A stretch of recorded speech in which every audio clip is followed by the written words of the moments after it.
Ano ho yung tagapamahala? Yun ang kasama ng Elias para ipagpatuloy. Tapusin o ituloy ang gawaing pagbabalik ng lahat ng bagay. Hanggang saan po patatagusin ng Diyos ang pagpapala niya sa iglesia hanggang sa mga anak ng bawat sambahayan.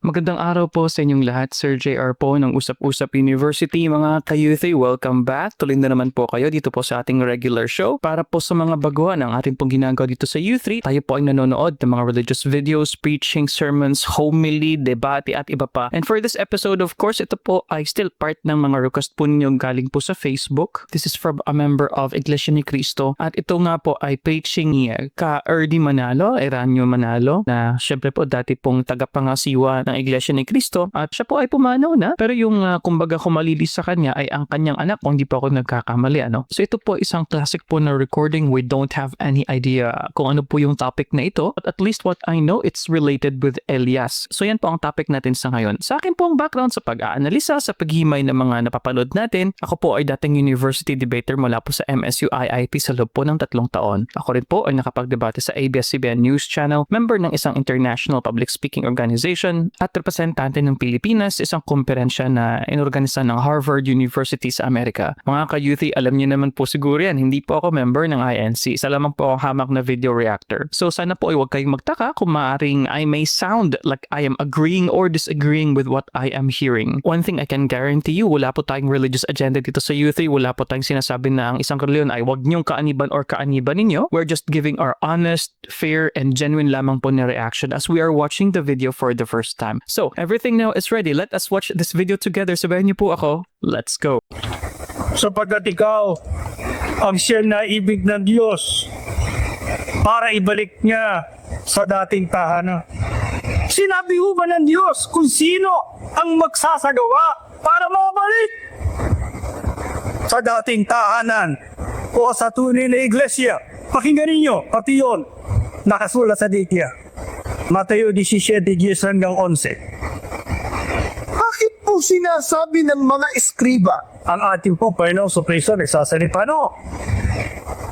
Ulitin. Bakit po sinasabi ng mga eskriba na paparito muna si Elias? Tanong ng mga alagad. Yun ang tanong kay Kristo. Ano sagot ng ating Panginoong Kristo? Sumagot siya, paparito nga si Elias Para ano? upang isaayos uli ang lahat ng bagay. Sa panahon pa ni Kristo, pinag-usapan na ho yun.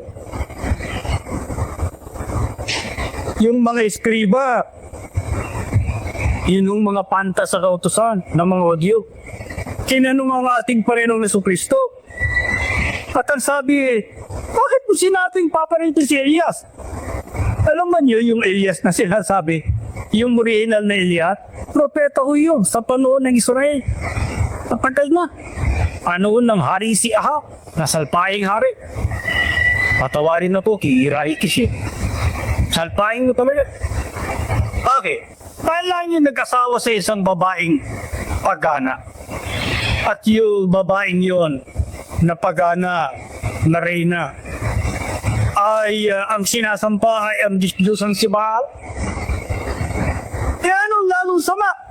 Akalain ninyong ipinilit niya kay Ahab na sumampa rin kay Baal at himukid na ang bayan ng Israelis tumampa sa Diyos-Diyosan at patayin ang mga propeta.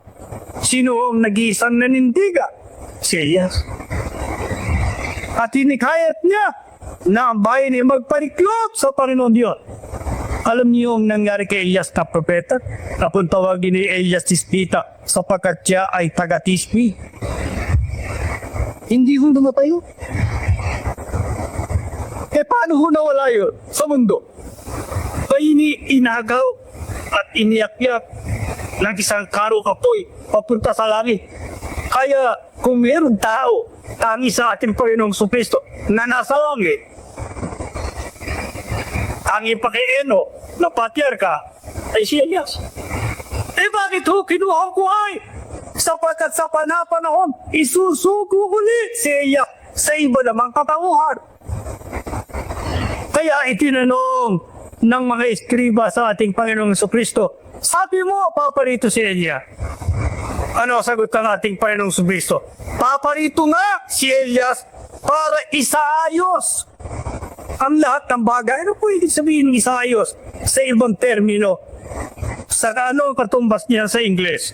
Basahin mo nga sa Ingles, sa interlinya na galing sa Griego, ang orihinalo ng Bagong Tipan ay Griego. Kaya dala-dala ni kapatid na Arnel ang Bibliang Griego na mayroong katapat sa Ingles. Ang Mateo 17:10 hanggang 11. Yung binasa mo kanina, basahin mo nga sa Ingles at sa kamong Tagalogin. And questioned him, the disciples, saying, Why then the scribes say that Elias it behoves to come first? And he answering said, Elias indeed is coming and will restore all things. Ipapalik. Ulitin sa Tagalog. Restore all things. At siya'y tinanong ng mga alagad na nagsasabi, Bakit kung gayon sinasabi ng mga eskriba na kinakailangan munang maunang dumating si Elias? At siya'y sumagot na nagsabi, tunay ngang si Elias ay darating at ibabalik ang lahat ng mga bagay. Di ba yun ang tanong ko sa inyo kanina? Sino ang itinalaga ng Diyos para maisagawa ang pagbabalik na ito? Ang sabi ng ating Panginoong Jesucristo, darating si Elias, paririto si Elias, para ibalik sa dati ang lahat ng bagay. Ano ang inakala ng mga tao noon kung sino yung tinutukoy niyang si Elia? Ituloy natin yan sa 12 hanggang 13. Sinasabi ko sa inyong naparito na si Elias. Ngunit, hindi nila nakilala at ginawa nila sa kanya ang anumang naibigan nila. Gayun din ang gagawin nila sa anak ng tao. Naunawaan ng mga alagad Ayan. na ang tinutukoy niya ay si Juan Bautista. Alam mo niyo kung sino si Juan Bautista? Yun ang isinugo bago ang unang pagparito ni Kristo.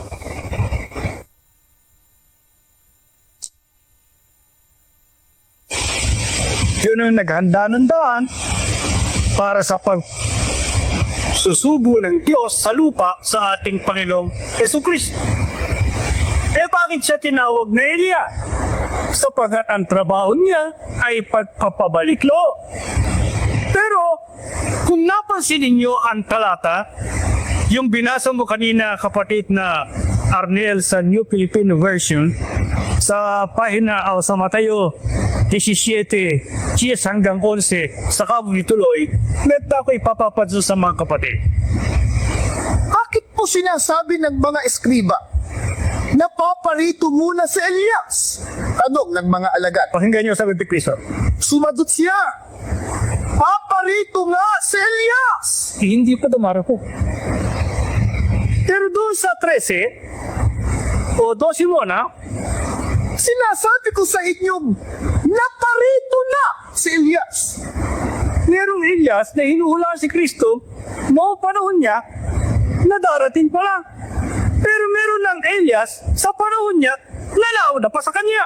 Si Juan Bautista. Vertical, pas ngayon, gano'n tatlo niya. Yung Elias na literal, sa katawan ni Elias na propeta, na umakit na sa langit ng buhay. Si Juan Bautista na sugo sa unahan ng ating Panginoong Jesucristo at yung Elias na darating pa sa panahon ng ating Panginoong Jesucristo. Ngayon, sasabihin siguro sa akin na iba, baka naman, meron kayo gustong isingit nyo.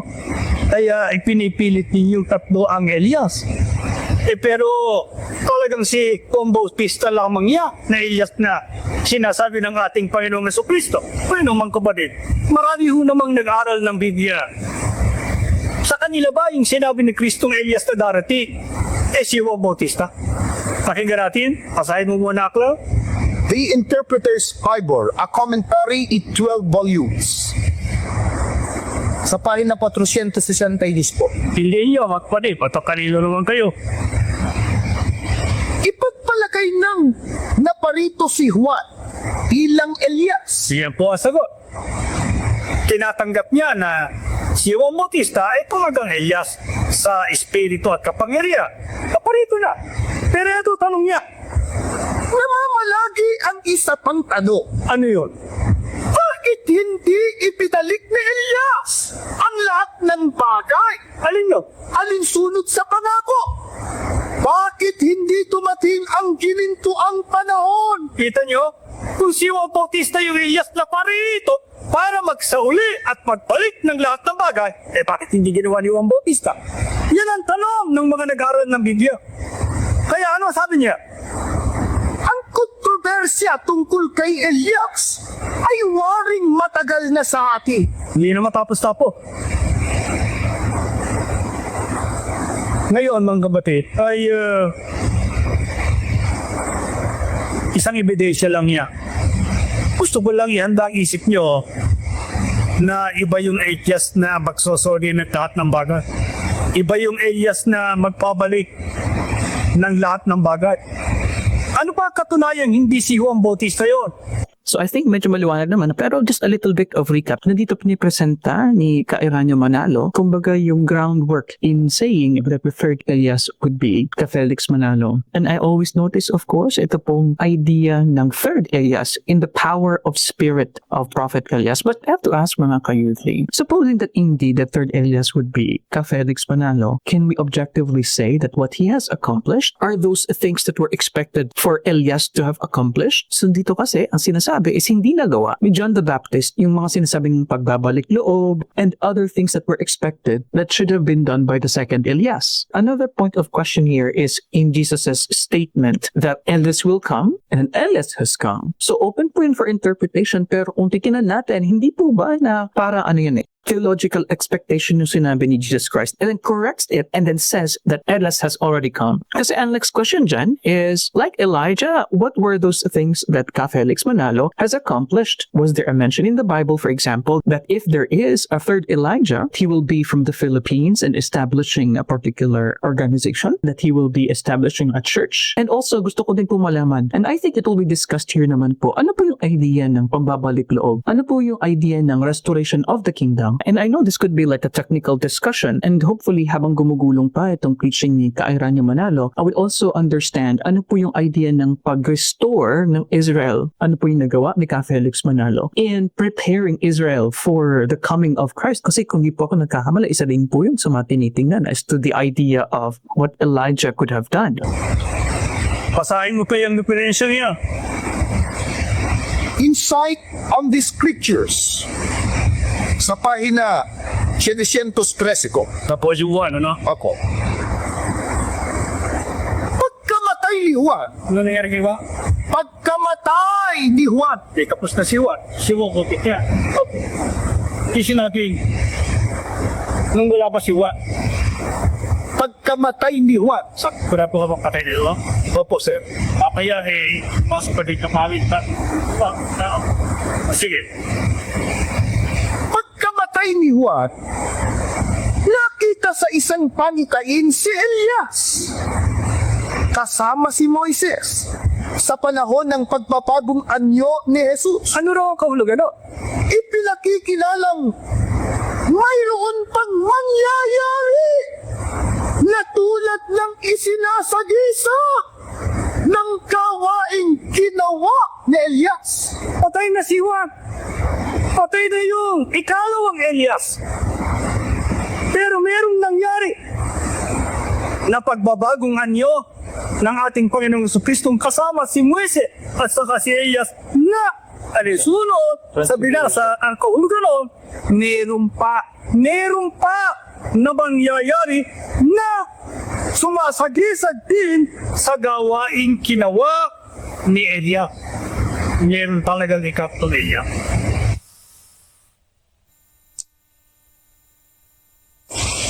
Alam niyo kung sino yun?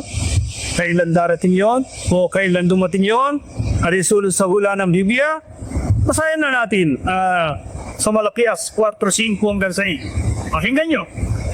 Narito, aking susubuin sa inyo si Elias na propeta. Pero kaya, Bago dumating ang dakila at kakilakilabot na kaarawan ng Panginoon. tandaan nyo, ang petsa, hindi bago ang unang pagparito ni Kristo.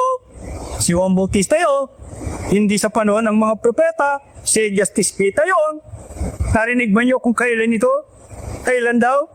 Bago dumating ang dakila at kakilakilabot na kaarawan ng Panginoon. Sagot, mga kapatid, kailan ho yung dakila at kakilakilabot na kaarawan? Kailan? Pagruko. Siya ikalawang pagparito, hindi ba?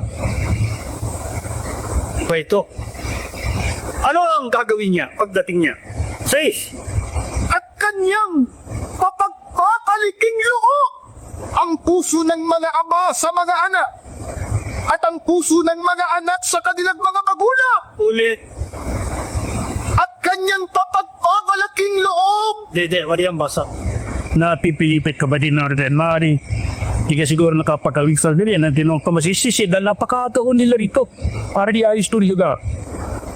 Pasensya na kayo. Tis-tis tayo. Pare-pareho naman tayong nagsasakripisyo. Hindi po. Say.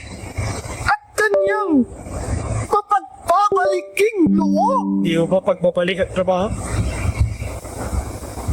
Pero anong pagpabalik yan? Pagpabalik loob.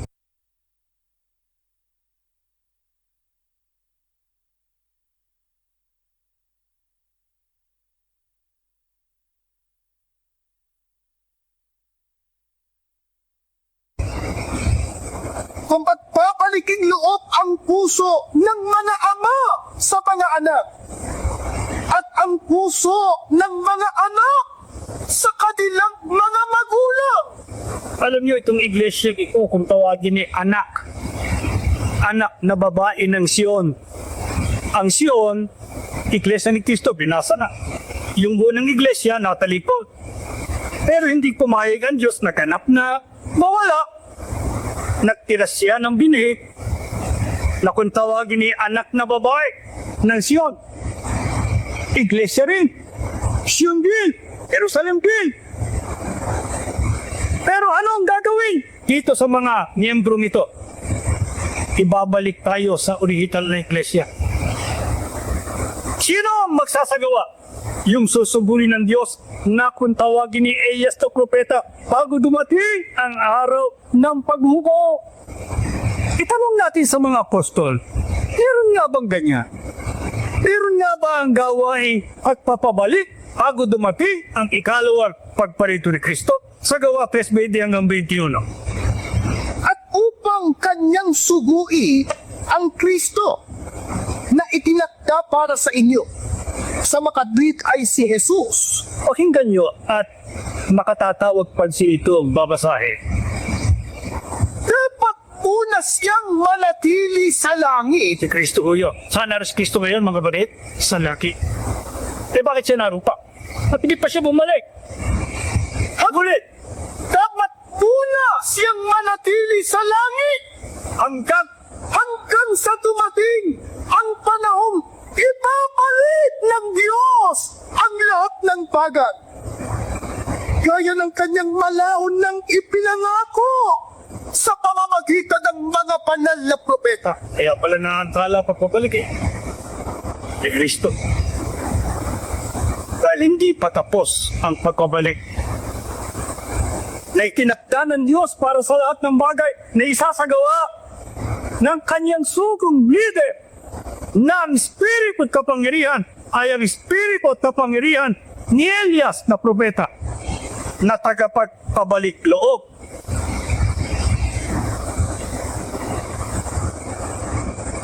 Yung bang sinasabi niya na dapat muna siyang manakili sa langit hanggang sa panahon ibabalik ng Diyos ang lahat ng bagay. Paano pagkakasalita sa wikang Ingles? Pasahin. He must remain in heaven until the time comes for God to restore everything as He promised long ago through His holy prophets. Sabi ko si Kristo, nagsisimula na ang pagbabalik. Pero sabi, isasauli at ibabalik ang lahat. Yun ang ayoko bigyan ng kahulugan. Alin yung lahat? Ito na pa lahat. Pagka ito na, handa-handa na kayo. At si Yesu Kristo ay namangalan. Ito lang ang inaantay ng ating Panginoong Yesu Kristo. Kaya, ayaw pa niyang bumaba mula sa langit sapagkat meron pang gawain dapat tapusin. Ang gawain sa uling araw, ang pagsusugo niya sa kanyang sugo sa katauhan ng kapatid na Felix Manalo na nasa kanyang espiritu at kapangyarihan niya. At siya ang nagsagawa para ibalik ang tao sa tunay na iglesia. At hindi lamang sa tunay na iglesia, ngayon naman ay binabalik sa orihinal na lokal na Jerusalem.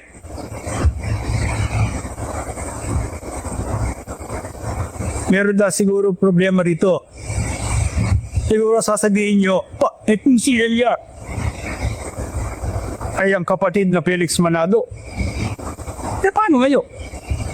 Hindi pa siya nagpahinga noong 1963. So, yan din po actually sa mga gusto kong itanong, na makakonsider ba natin objectively speaking, if indeed he was the Elijah incarnate, was he able to restore the kingdom, quote unquote? And sa perspective din po ba ng INC, are we looking at the third Elijah preparing things before the Messiah would come? Kasi po sa Jewish tradition, that's actually the case. And in tawag is the rabbinic or the rabbinic interpretation.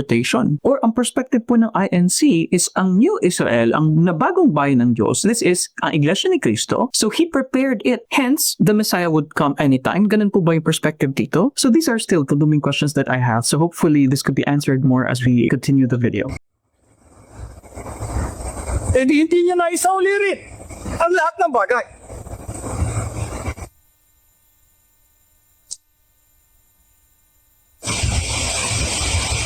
Wala na may dito, kapatid na Felix Manalo. Sa pagtitiko natin ito, na ito ay kasama sa gawaing pagbabalik. Paano ngayon yun? Ang hindi ba sabihin nun hindi tama yung hula. Sapagat hindi rin niya naibalik na lahat. Naibalik niya ang unang pagsisimula. Pero hindi kompleto ang pagbabalik. Alam niyo mga kapatid, para sa iyo. Ito, sagot ko muna ito. Bago yung babasahin yung sagot. Sa media. Ano yung paggaway? Sagot niya kayo. Ito'y gawain ibaba sa pagsusubo sa kapatid naman natin. Nagtatakpa ulit tayo ng gawain ng si mamatay? Sagot. O ito'y pagpapatuloy. Sa mga tweet sakop ito ng gawain ng ikatlong iya. Yung tao ho pwedeng mamatay. Pero yung trabaho niya hindi maaaring mamatay. Yung trabahong pagpabalik hindi maaaring mamatay. Paliwanag kayo? Paliwanag ng media. Ang aking tanong na ito, alisun po sa hula sa gawaing pagbabalik na pangungunahan ng sugo ng Diyos sa huling araw bilang ikatlong Elia. Kasi ang magpabalik ng lahat ng bagay, sino ang kanyang makakasama para ipagpatuloy na maibalik ang lahat ng bagay? Alam mo ba babasahin mo, kapatid namin? 30. Yeah. Ang leader nila Ano? Ang leader nila! Teka. Leader. Ibig sabihin yun ang manguna. Yun ang nagsimula. Yun ang kapatid na Felix Manalo. Ano raw yung leader? Ang leader nila ay magpupula rin sa kanila. Diba? Huwag naman yung sabihin sa akin na Hindi Iglesia ni Cristo si kapatid ng manal. Paano kung mamatay? Paano kung mawala na? Paano kung magpahinga na? Ulitin muli ang 21 sa amoy tulot. Ang leader nila'y magmumula rin sa kanila Sino magtutuloy kung wala na? at tagapamahala nila ay titindig mula sa gitna nila. Ano ipapalit ng Diyos sa sugong leader? Yung tagapamana. Ano nasa iglesia ngayon? Na nangunguna sa iglesia? Ang tagapamana. Ano ho yung tagapamana? Yun ang kasama ng Elias para ipagpatuloy. Tapusin! O ituloy ang gawaing pagbabalik ng lahat ng bagay. May kahalalat to ba yun? O baka naman yun kaya ng sinasabi ng ilan dyan na siguro ay self-proclaim. Baka inihalan niya ang kanyang sarili. O baka pinagbutuhan lang ng mga ministro ay sunod sa kanilang akta. 21 na. Ang leader nila'y magmumula rin sa kanila. Ang tagapamahala nila'y titindig mula sa gitna nila. Sino naglaka? Aanyayahan ko siya, Yun ang sabi ng Diyos. Tuloy. kaya't siya na may lalapit sa akin. Bakit? Sapagkat walang mananahas na kusang lumapit sa akin. Ibig sabihin, hindi niya pinurisinta ang kanyang sarili.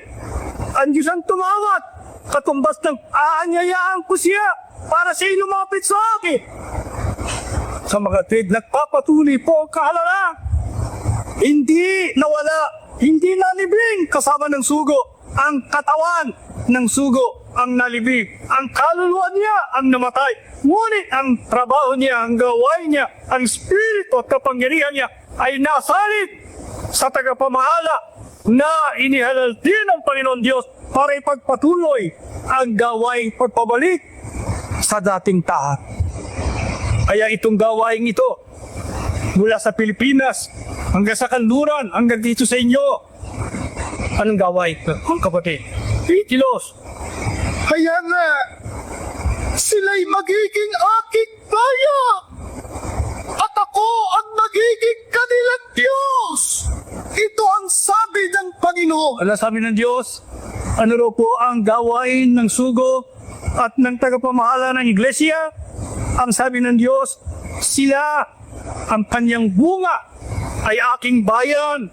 Ako ang magiging Diyos nila. Mga kapatid, ulitin ko. Totoo na. Totoo sa Diyos. Totoo ang slitage. Totoo ang ating paligtas. Totoo ang ikalawang pagparito ng ating Panginoong Kristo. Ang mga may tungkulin, totoo na kay halal ng Diyos. Totoo na tayo dapat magpalaga sa ating pagkaiglesia ni Kristo sapagkat tayo ngayon ang inaasahan ng Diyos. Ewan ko kung makangas pa kayong pigurin ang Panginoon Diyos. Ang sabi ng Diyos, pag ibinalik niya ang huling gawain ito, hindi na papasok ang pagtalikod. Nag-igo siya mula pa kay Adan hanggang sa lahi ni Seth, hanggang sa lahi ni Noe, bigo ang Diyos. Sa lahi ni Abraham, ang Israel, nabigo ang Diyos. Sa unang iglesia, pagkabati ng mga apostol, nabigo na naman ang Panginoon Diyos. Pero dito sa huli, sabi ng Diyos, ito ang aking bayan. Hindi na sila tatalikod sa akin. Huwag kayong mamawala, pati sa nalalapit sa patparito ng ating Panginoong Espiritu.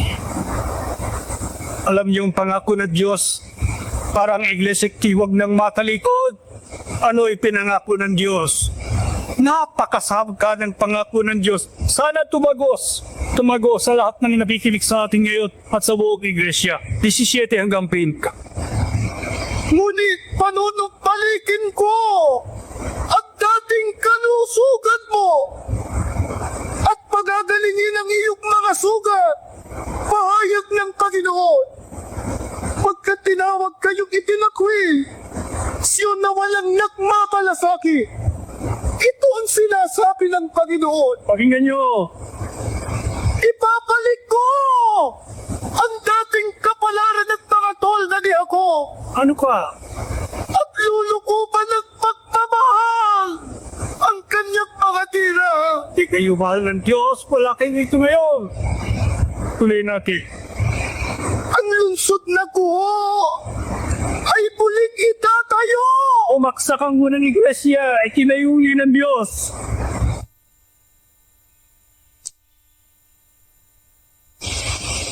At ititindig ang palasyo sa angkop na dako. Yun lang. Mula sa kanila ay magbubuhat ang mga awit ng pasasalamat. Okay, so ito pati na po ito ng discussion is about what will happen with the promises of God in restoring and what will happen with the city of God, kumbaga. Pero before that, gusto ko lang po i-mention. So sinagot po ni Ka Erdy Manalo is a notion na dahil sumakabilang buhay na po si Ka Felix Manalo, I think it was in 1960s. So the question then would be, does it mean that his work has already ended? Kasi nga, because of his physical death. But Ka Erdy Manalo here is saying na hindi, ibig sabihin, ang what is happening right now sa Iglesia ni Cristo is a continuation ng pagpapagal na ginawa ng founder na noong 1914. But on the same token, mga ka-youth, does the death of John the Baptist, his physical death, it also ended what was expected of him as the second quote-unquote Elijah incarnate? So para sa akin, ito pong discussion ito is very fascinating because yung mga technicalities po no, na nakita natin. And as an outsider po ng Iglesia ni Cristo, the idea of a person or a founder declaring himself to be a messenger, to be sugo, or this is not something that is rare, mga ka-youth. That's why I'm still listening on what makes the founding of Iglesia ni Cristo, Ka Felix Manalo, different than others, distinct from others. And one more thing na na-notice ko as what Ka Erdy Manalo said, na may inaasahan ang Diyos sa bagong bayan. Ano po? So he failed, as mentioned, kay Adan, kay Seth, kay Noah, kay Abraham, and even the first church after the death of the apostles. So my understanding is, ang Iglesia ni Cristo na nagmula sa Pilipinas ay expected na magpatuloy dahil sila ang hinirang. So yun po ang nagigets ko so far. The restoration of what? Salvation through the establishment of the Iglesia ni Cristo. At ang ingay ng kagala Sabik na sabik, ang Diyos na marinig ang ating awit ng mga pagpupuri. Kaya hinimok namin ang buong iglesia, sumama sa pag-awit sapagkat ang Diyos pagka tayo sumasamba. Siya, nalulugod siya. Pag nakikita niyang kayo, nagagalak sapagkat kayo mga hinirang niya at mga iglesia. Mga kapatid na nakipagsapalaran sa pati ba palik ng kayo. Palayo kayo sa aming pili. Totoo. Pero hindi kayo malayo tayo. Kahit saan kayo naroon. Basta iglesia kayo ni Cristo. Pakinggan niya kayo sa pagsamba. Agad-agad naroon siya.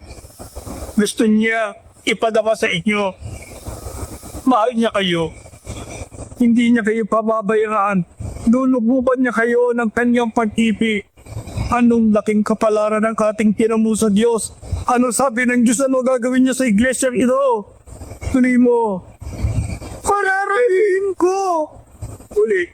mula sa kanila ay magbubuhat ang mga awit ng pasasalamat Yung pababayaan ng pagsamba. at ang ingay ng kagalakan. Pararabihin ko ang kanilang bilang at di ko babawasa. Pagkakalooban ko sila ng karangalan at di sila hahamakin. Ano sabi ni Kapilo kanina? Panalangin niya. Ang munang iglesia ay hilusik ng gobyerno.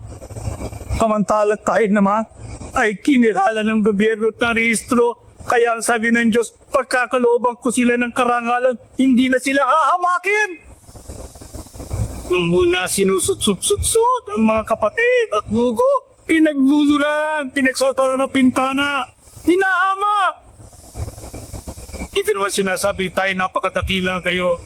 Pero sa maka ng Diyos, na pati, ano man ang trabaho nyo, gaano man kayo kalit, sa lipunan, kayong pinakamalaki, kayong pinakadakila sa pagkakripa.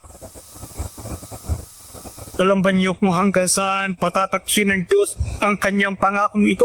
Sa 20. At mga anak nila'y madutulad sa mga anaw doong una. At ang kapulungan nila'y ano mga mangusit sa atin. Parurusahan ko ang lahat ng sisiki sa kanila. Kita niyo, hanggang saan po patatagusin ng Diyos ang pagpapala niya sa iglesia hanggang sa mga anak ng bawat sambahayan. Kung meron kayong mga anak na naiwan sa Pilipinas at kung kayo anak ng inyong mga magulang na iglesia ng Kristo, ang kapatid may pangako. Kaya ikita ko ng sambahayan at iglesia ng Kristo, sinisinop namin ang bawat sambahayan sapagkat alam namin ang buhay ng ikatitibay sa pananampalataya nagsisimula sa Kung meron kayong mga anak, naliligaw ng landas, pagkiyaganin nyo. Sabihin ninyo, anak, kasama ka sa pangako. Bakit ka bibibing? Bakit ko iiwan ang paglilingkod sa... Kaya, ang kapatid, maaaring pagkatapos ni King magkaiwa-iwalay tayo at magbabalik kayo sa inyong dako. Pero gusto mong basbasan muna kayo ng Diyos. Pagyayaman kayo naging mapapala na siyang maging una pangunahin sa pagbabalik na ito sa Jerusalem. Iiriin ko sa Ama, alalahanin mo ang mga anak mo ito. Paspasan mo sila araw-araw. Ingatan mo sila. Kung sakaling dumating ang panahon, kailangan kanila. May problema sila, Ama, sa asawa, sa anak, sa hanap buhay, sa pinagtatrabahuhan. May suliranin sila sa kabuhayan. Meron silang sakit na karamdaman. Ama, lalapit sila sa iyo. Magmamakaawa sila sa iyo.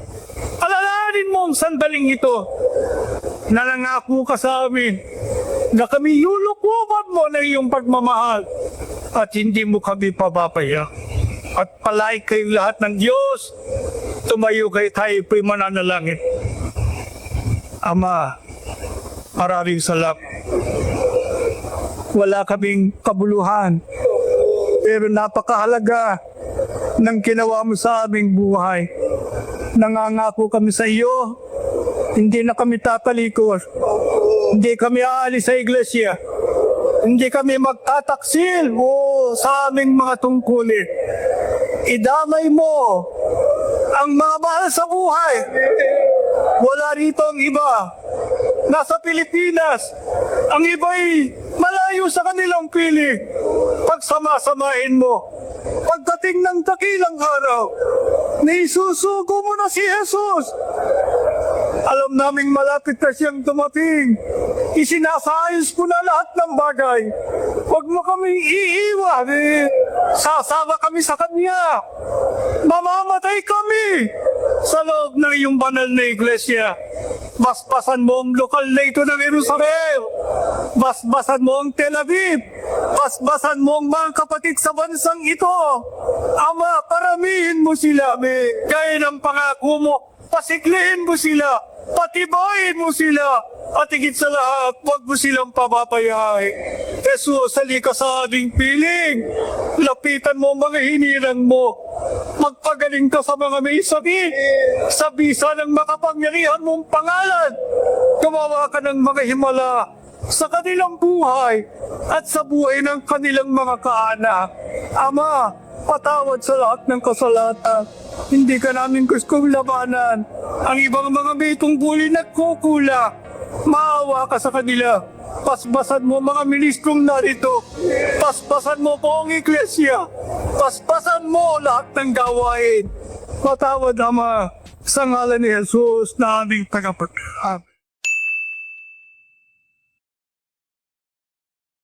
Okay mga ka-UV, so dyan po nagtatapos ang ating video. Well, technically, it's audio lamang po. And asensya na po kung may mga parts po na hindi klaro dahil nga po audio recording lamang po ito, no? Nanggaling pa po sa cassette tape. And yun nga, parang segment lang dahil hindi natin naumpisahan. Yung actual po na copy natin is parang either kalagitnaan or maybe natapos na yung 1/5, we really do not know. But at least very clear po yung paksa na patungkol nga sa discussion. And I would say it's quite technical discussion on third nga na Elias. Ito pong idea na ito is not new for me dahil nga po na pakinggan na rin po natin yung isa pa pang old na preaching din ni Ka Eranio Manalo patungkol nga sa pagiging kumbaga Elijah incarnate ni Ka Felix Manalo. I find it very interesting kasi nga I was asking a question whether this is similar with the perspective of the Jewish people. Dahil sa mga Hudyo, hanggang ngayon po, ang perspective nila, Elijah will still come back and prepare Israel for the coming of the Messiah. So as mentioned, ang tinutukoy po pa sa perspective ng INC is kumbaga ang New Israel, yung bayan ng Diyos na kung saan hindi na itong lumang Israel, kundi ang Iglesia ni Cristo that was established in 1914. Doon naman po sa reference natin sa verses 12 and 13, which I find fascinating kasi po for other biblical scholars, they would say that Jesus in declaring that Elijah will come, he said first, and then parang binawi niya